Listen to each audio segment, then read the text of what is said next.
Hey, what's good, everybody? It's your boy C Money, aka the Baker Mayfield of podcasting, and yes, this is the Victorious Sports Podcast. This is a quick pod I'm gonna do today, emergency pod. Last night, as I'm watching my beloved Washington Redskins play the Cincinnati Bengals, I receive a notification. And I, of course, immediately act on it, and you can check it out on my Instagram, cmoney.exe. DeMacrus Cousins last night was in Las Vegas, Nevada, at a rec league pickup game, and he had bumped his knee into somebody and apparently got an injury. It was later confirmed from him to his agent that he apparently tore his ACL, and then later on that night confirmed by Adrian Wojnarowski that he did tear his ACL in that rec league pickup game. As Lakers fans know, we didn't get Kawhi Leonard. We did end up getting Anthony Davis from the Pelicans and giving up Lonzo Ball. We gave up Brandon Ingram, and we gave up Josh Hart. Kept Kyle Kuzma, and we ended up getting Boogie Cousins, DeMarcus Cousins, for a good price. And this was supposed to be his year to get a max contract. The year that he left New Orleans, he had a blown Achilles. Last year, getting picked up by the Golden State Warriors, everyone's sucking their teeth because we all knew what that meant for the Golden State Warriors, having Draymond, having Clay, having Steph, having KD, and then adding Boogie. It's like playing against the Monstars. And last year, he tore his quad. Boogie's 29 years old, y'all. In the prime of his career. And in back-to-back years, he has been robbed. His body has robbed him from the prime of his career in the NBA. And as a Lakers fan, this summer, getting Anthony Davis right before the draft. Draft kicks off, and we all knew what was going to happen with Zion, R.J. Barrett, John Morant. But we were really hoping to make a play on. I mean, Klay Thompson was a long shot, KD was a long shot, but I think Kyrie Irving was a target for the Los Angeles Lakers to get, but Kyrie had his heart set on New Jersey. He then brought Kevin Durant and talked Kevin Durant into going to Jersey with him. Kawhi Leonard was the next target on the board for the Los Angeles Lakers. Now, we had all thought we had at least a top 2 chance in getting, we as in the Los Angeles Lakers, because I'm a Los Angeles Lakers fan, so I said we, into getting Kawhi Leonard, but Kawhi Leonard was low-key making moves, talking to Kevin Durant, talking to Paul George, to try to go to the Los Angeles Clippers. He had no intent of playing for the Lakers. He had no intent in returning to the world champion Toronto Raptors. He wanted to play in LA. He's from California, from San Diego. He didn't care for playing for the Lakers. Growing up, he was an Allen Iverson guy. And he basically told the Clippers that he was going to play for them if they could get a second star. Now, while he was in talks with the Lakers, he also was in talks with Paul George, and talked Paul George into leaving the Oklahoma City Thunder, requesting a trade, and getting packaged along with Kawhi Leonard. And which was a pretty big move. And because Kawhi Leonard decided not to play for the Lakers and not continue having that big three era, It's finished, done, abolished. We're back to duos, which I was disappointed at and at the same time happy with. I was disappointed. Of course, I'm a Lakers fan, and we were really close to getting Kawhi Leonard and definitely wrapping up a championship. It was a done deal.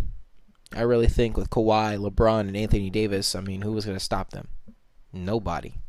They could take nights off in rotation and still go to the championship. But Kawhi decided to go to the Clippers. Fair enough. That leaves the league back balanced.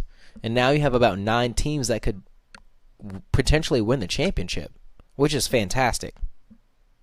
But back to Boogie.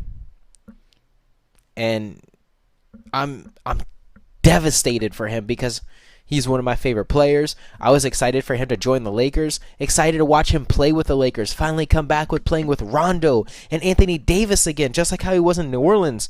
And they just had such a good squad and got such a good chemistry. And he said Rondo and AD were part of the reason why he decided to go to the Lakers. And the cherry on top is playing with LeBron James. And yesterday, we get this terrible news.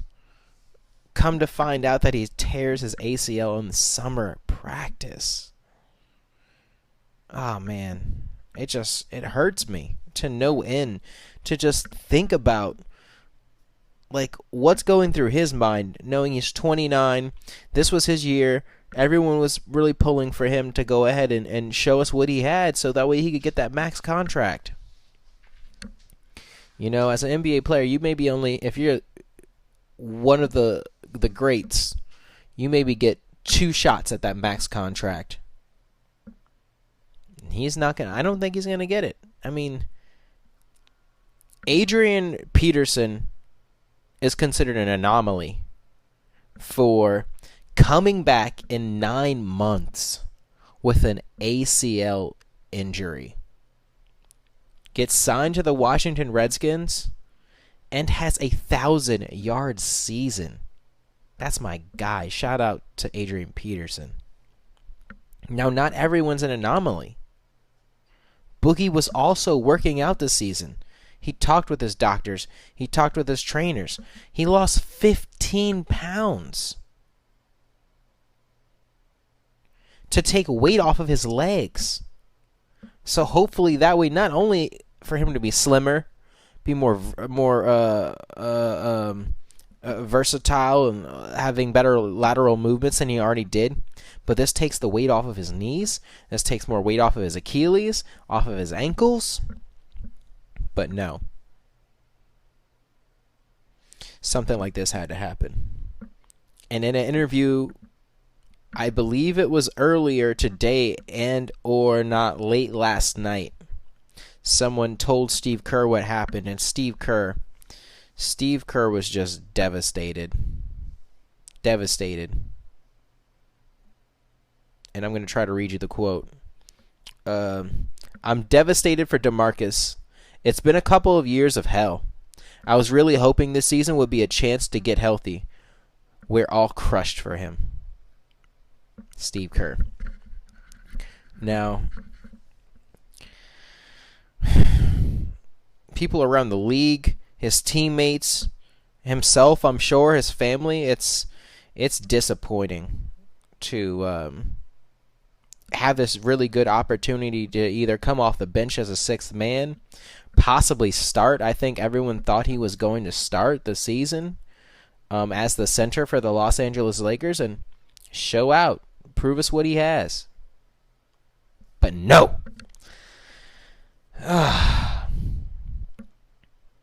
It's I'm sure it's tough for him, and who knows what the next move is for DeMacrus Cousins.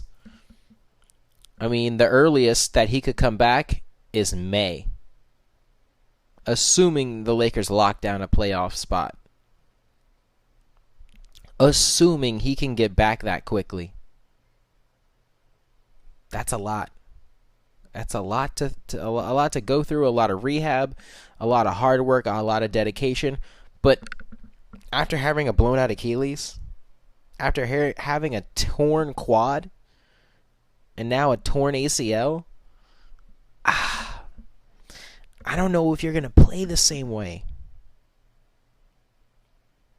One injury is something. 2 injuries is something else, but 3 injuries?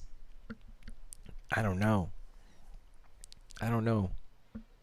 It's not that I don't believe, but it's going to be a story that we're going to see on SportsCenter E60. I guarantee it. I guarantee his story will be told. And in 20 years, we're going to hear about this and remember it, and it's just going to be crushing. Now, we know what's next for Boogie. He has to have surgery. He has to go through hardcore rehab. He still wants to play ball. Mentally, he's not finished, but his body is giving out on him. We don't know what the next move is for the Lakers. We do know that the Lakers have one spot open on their roster. We do know that luckily, and I shouldn't even say luckily, knock on wood, but this unfortunate accident happened earlier, before the season started, before mini camps, that this happened. So now they have an opportunity to fill that void. And they have a couple routes that they can go.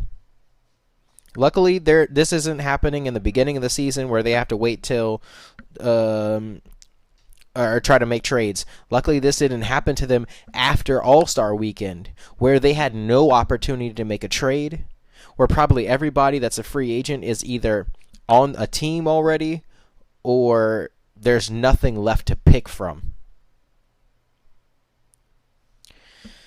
So the Lakers have some moves to make.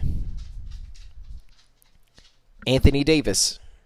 We all know when Anthony Davis got signed in his press conference, he was pretty confident or adamant about playing the power forward position. He let us all know, hey, by the way, I want to play power forward. Yes, I know I played a lot of games last year for the New Orleans Pelicans at center, but power forward is the position I prefer to play. Okay, we gave you the benefit of the doubt. We added JaVale back to the team. We signed Boogie. So you got Kuzma. You can even kind of use as a stretch 5 coming off the bench. But now, with DeMarcus gone, your only other big man is JaVale McGee. JaVale McGee isn't going to play an entire game, especially not at center. Who's the backup for that? Yeah, you could throw an AD in there. Yeah, you could rotate LeBron in there. Yeah, you could put Kuzma in there, but he's too skinny. He needs more weight on his body. He's going to get thrashed on the boards. Well, there's a couple options for the Los Angeles Lakers. So there's potential replacements for Boogie right now, since this happened before minicamp, before the season starts. And I'm just going to name a couple of guys that are potential replacements for Boogie, because they're going to have to fill this void. I think their hopes are really Andre Iguodala buying himself out of Memphis and then hopefully signing with the Lakers, but he seems pretty adamant in signing with the Houston Rockets if he gets bought out. That's an if. So starting off with Timothy Mozgov as a potential replacement. Right now, you got Mozgov. I think he's playing in Russia. He's back in Moscow, I believe, playing for a league over there. He used to play with the Los Angeles Lakers. 7'1", 275. So it's a big body that you can get. So he's got opportunities for rebounding for sure. That gives him I think an opportunity in terms of age. I believe he's only 33 as a potential signee for the Lakers. After that, and in no particular order, you got another free agent, Joakim Noah. Joakim Noah's 34.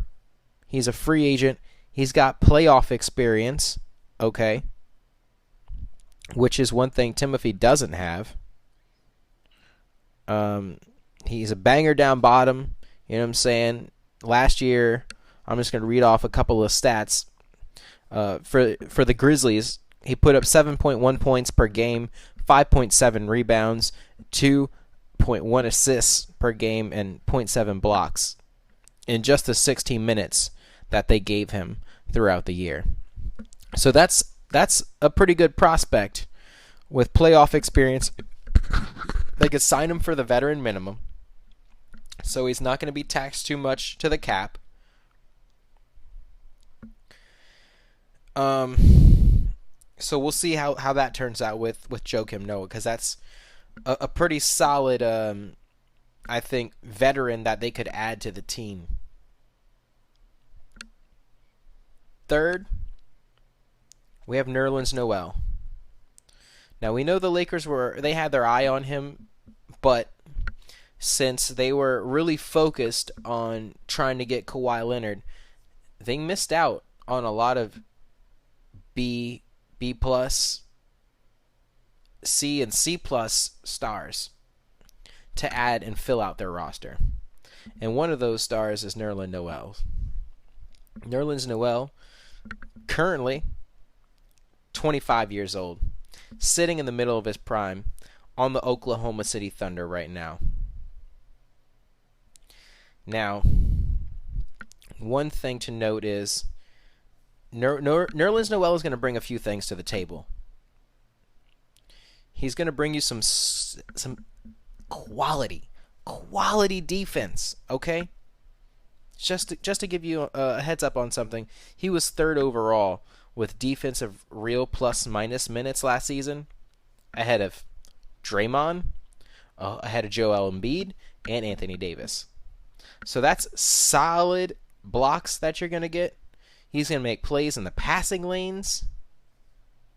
So that's and he's willing to come off the bench for JaVale. You could start JaVale and have him come up off the bench. So that right there gives you a solid option. And he's only going to hit the salary cap at $1.6 million. That's a drop in the bucket, which isn't too bad for the Lakers. Fourth, I would say, you got Dwight Howard. Now, I know every time I hear the name Dwight Howard, I roll my damn eyes. Dwight Howard's 33. He got picked up by the Memphis Grizzlies. He did play for the Washington Wizards last year. Now, Dwight's waiting on a likely buyout from the Grizzlies, and I'm pretty sure if he leaves from the Grizzlies, he's going to immediately have his agent contact the Lakers and say, hey, guess who's ready? He did play for the Los Angeles Lakers back in 2012, 2013, alongside Kobe Bryant, Steve Nash, and Pau Gasol. And they got swept out of the first round playoffs. I think a few things happened, to be personally honest. I don't want to blame it all on injuries. I really do think it had something to do with team chemistry, where he just didn't blend in with Kobe and Pau well. You know, Steve is all around. I think he's a chameleon. He can blend in with anyone, but Dwight just had an issue with blending in there, and I think Kobe thought he was too soft, to be honest. I'm going to read off a couple of stats for you. Last year, Dwight had missed 33. Oh, I'm sorry. Oh, he missed 9 games last year for the Wizards. Before he missed those 9 games, he was averaging 16.6 points a game, 12.5 rebounds, and 1.6 blocks. And those are pretty solid stats, especially for how old he is, having that back injury, and I think it's him flip-flopping around so many different teams. I think now he's kind of more mellowed out, and hopefully he can give the Lakers what they need. Now, he can't carry a team anymore, but he doesn't need to carry the team. You got LeBron, you got Anthony Davis, and Kuzma's going to have to step up as that third star. That's all they got. That's what it's going to have to be. Last but not least, you got Kenneth Faried. 29 years old, free agent. He's in his prime right now. He played for the Rockets last season, and I'm going to read off a couple of stats. Last year, when Clint Capella got injured, they had Kenneth Faried fill in, and a good fill-in he was. 13 starts. He averaged 16.2 points. He averaged 10.5 rebounds, 1.1 blocks, and he had a shot percentage of 58.8, almost 60% on the field. That's hot. So, with that being said, that's probably their best bet, I think, the Los Angeles Lakers, and getting Kenneth Faried. Having him come in, you can have JaVale start, Kenneth Faried come off the bench nice and hot. You know, he's going to play with Kuzma, he's going to play with Rondo, he's going to play with I don't know who's going to start at point guard, but they got a few different options the Lakers do. So I mean, I don't know if it's going to be Rondo or if it's going to be someone else starting at the point guard position for the Lakers. But the Lakers they're probably going to take meetings in the next couple weeks. I'm sure they're going to discuss this over the weekend, that they have to see what the next move is for them to fill this void that DeMarcus Cousins is leaving, because that was just devastating to the roster. And I know they were starting, like, LeBron had his own personal mini camp before mini camp started for team chemistry, and this is going to throw all that off. Because they're going to have one guy in, he's going to come in a little later. We don't know who it is. We don't know if they're going to hold out for Iguodala. We don't know what it's going to be. But more to come. As soon as the Lakers report something, I'll go ahead and make an emergency podcast, and we'll talk about that. But that's all it is for today. I had to go ahead and talk about this. It's as a Lakers fan, as a basketball fan, and I think it was worth discussing. Please follow me on Instagram for sports breaking news videos. On Instagram, you can find me at cmoney.exe. Just put up an article yesterday about this, and I did the pod today. I'm also Twitch streaming, and while I'm on the Twitch, I'm not just playing video games. We're talking about pop culture, we're talking about music, we're talking about pro wrestling, we're talking about sports of all kind. So please follow me, twitch.tv/Mr. July 4, or if you're already in your Twitch, Mr. July 4 in the search. All my Twitch videos that I have, I upload to YouTube, so you can replay them and watch them at your own leisure. YouTube.com/Mr. July 4, or if you're in YouTube, just put in Mr. July 4 or Mr. July 4 Let's Play, and all my videos will pop up there. And of course, the Victorious Sports Podcast, which what you're listening to right now, Spotify, Google Podcast, Stitcher, all that good stuff. You can find me on that. Thank you all for listening. Thank you all for watching. Thank you all for commenting. Till the next episode, peace and love, everybody. It's your boy C Money, and I am out. The podcast you just heard was made using Anchor. Ever thought about making your own podcast? Anchor makes it really easy for anyone to get started. It's a one-stop shop for recording, hosting, and distributing podcasts. Best of all, it's 100% free. Sign up now at anchor.fm/new. That's anchor.fm/new to get started.